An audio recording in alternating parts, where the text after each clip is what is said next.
Hey guys, I am here to make a short substitution of tools video, which is like stuff. We enjoy stuff. We like shiny stuff, dull stuff, new stuff, old stuff, all kinds of stuff. We use stuff, we use a lot of tools, and they're all laden with symbolism. With that being said, buying stuff can be expensive. If you're still in the broom closet, hiding it can be even harder. Now, personally, to beginning practitioners, I say don't buy it all at once.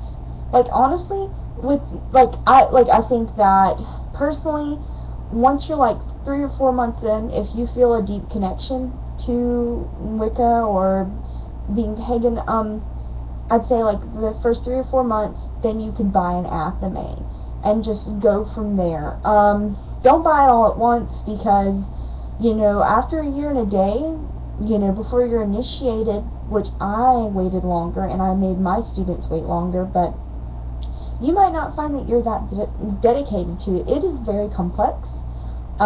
It's an enigma with so many different traditions, so many different ways of practicing, and then, I look very deep into herbalism, so there's a lot of stuff to learn.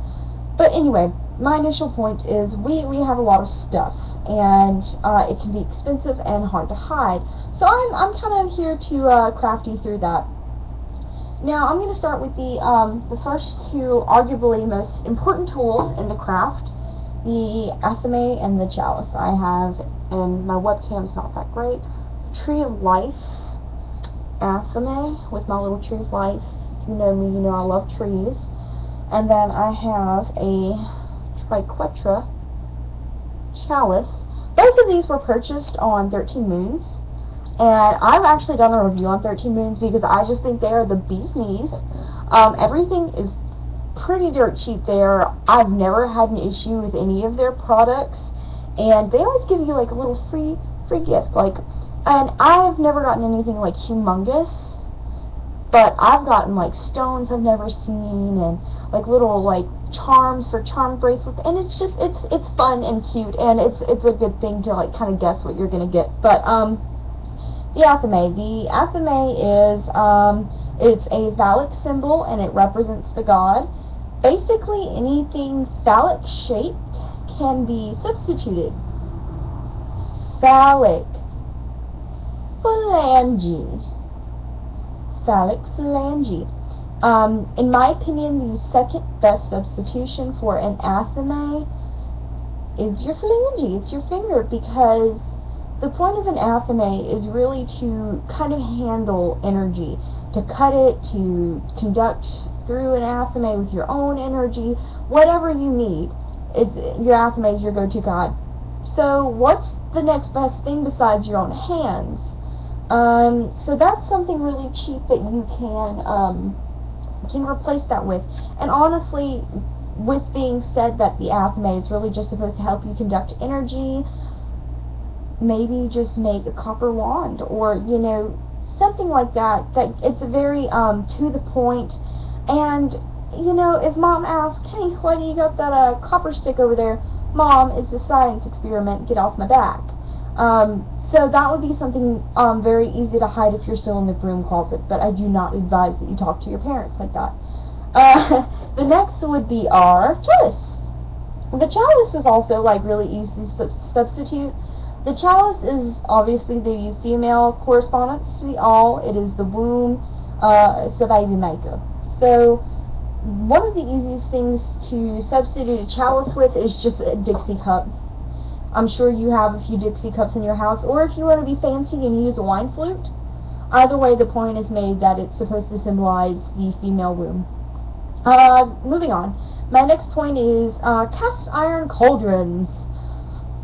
I know people who have cast irons that are bigger than gumbo pots, and those are just like, oh my god, that'd be an entire paycheck of mine.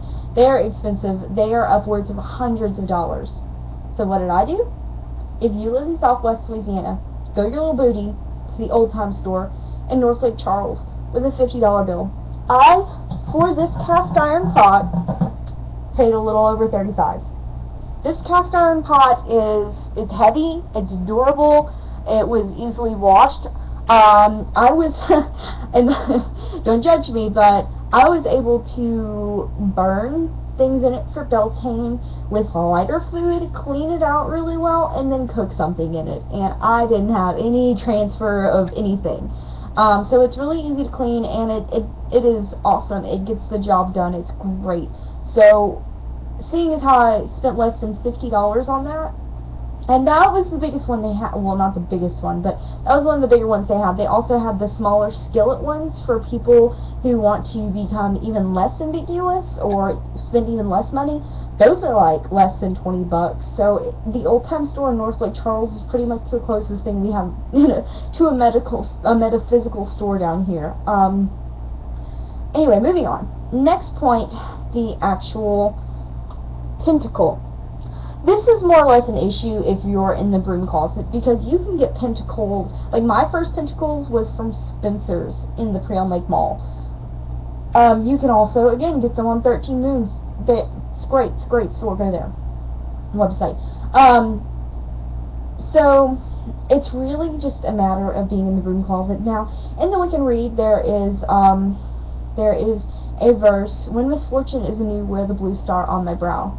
That means whenever you feel like you're in a little bit of danger, or a little bit of trouble, or you're feeling kind of uncomfortable, you're supposed to envision a blue pentagram. Now remember, in my other video, the pentagram is the star without the circle. The pentacle is the star with the circle. But whenever you're feeling kind of uncomfortable or weird, envision a blue pentagram on your forehead. And that is one of the kind of easy off little spells to help you out a little bit. Now, you can do this with a pentacle, just to have one, in your mind's eye, visualize that, because this is just a tangible physical representation. At the end of the day, I wouldn't need this to be comfortable in my own spirituality. I don't need a piece of metal around my neck to tell me that I'm pagan. It's just a nice representation. Another thing is star stickers. Like, if you have to wear any type of ID for work or school or whatever, put a tiny little star sticker. No one is going to know the difference. If you're like not bad at like giving yourself away, no one's going to know the difference. You could just say that you like stars. So that's really a simple way of kind of hiding that if you're in the broom closet. So that was like my short little video on tool substitutions, and I might make another one in the future. So I hope you guys enjoyed, and blessed be.